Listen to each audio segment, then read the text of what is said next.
Hi, I'm Sarah Pereira. I'm an occupational therapist and co-owner of Sensational Development Occupational Therapy. We're on Long Island, New York.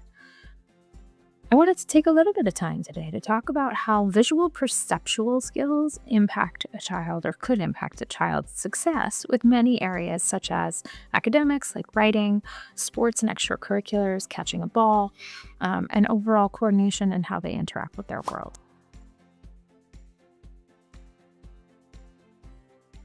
When we get referrals for children, many times it's for a visual motor concern. A lot of people are familiar with the term visual motor.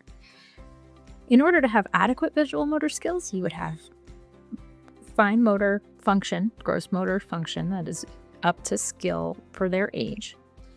And then visual perception is the next piece of that. So visual perception is key in how we perceive our world. It is a cognitive process, a process that happens through the brain. We take in images from our environment, and then our brain makes sense of them. So that being said, when we look at visual perception, we're looking at several subcategories of visual perception. So that might include visual discrimination. Can you discriminate what you're seeing? What are you looking at? Is it a circle? Is it a square? From there, we're going to look at spatial relations. Can you see that the circle is on top of the square? Is the diamond on the side of or underneath the rectangle? Being able to find where your books are. Can you go find that textbook that is on top of the shelf, which is next to the globe, and following those multi-step directions to be able to understand how things relate to each other spatially in their environment. Visual memory is another visual perceptual skill that's very important with reading and writing, and especially copy work.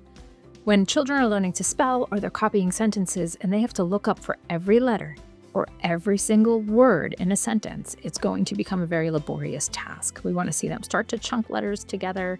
It's going to make things more fluid, run a little bit smoother. Visual closure is the brain's ability to see part of an image and finish it.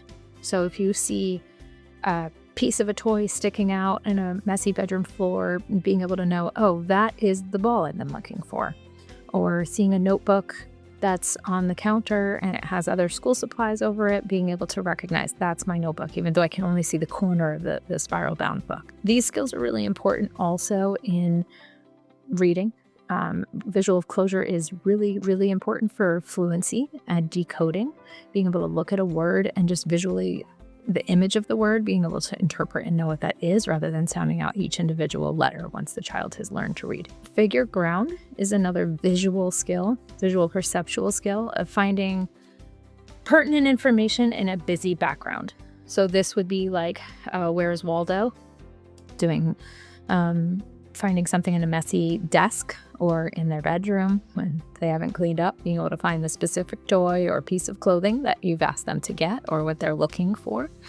You might see children who are really experiencing some frustration around these kinds of tasks, who just, no matter what you do not seem to be able to find something. And the second you go do it, you can find it instantly. It's easy to think that they're just not looking, but for some children, if figure ground is not a strong skill for them, if that's an area of weakness, they're not going to be able to find what they're looking for. And they are going to become frustrated and they are going to avoid tasks that require that of them. We're going to see the same exact thing with, visual closure. They might avoid reading, avoid writing.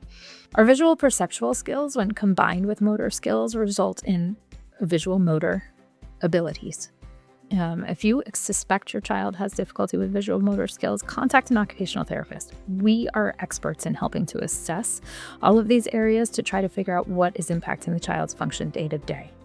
That said, occupational therapists at Sensational Development are always available for a consult. We're happy to talk to parents, teachers, help educate you on these areas, what to look for, and how to address them. In therapy, we will oftentimes use games. There's so many visual perceptual games that can be fun and engaging for a child where they don't even really know that they're working on that area of weakness. We're not going to do homework. We are not doing writing. We are not doing reading when that is a source of frustration, because they have to do that all day, every day in school. We're going to use play, we're going to use child's natural occupations in order to facilitate those skills and help them strengthen them so that they become more confident in their own abilities. They can combine that with their motor skills and perform at age-appropriate tasks, what they need to be doing both at home and at school.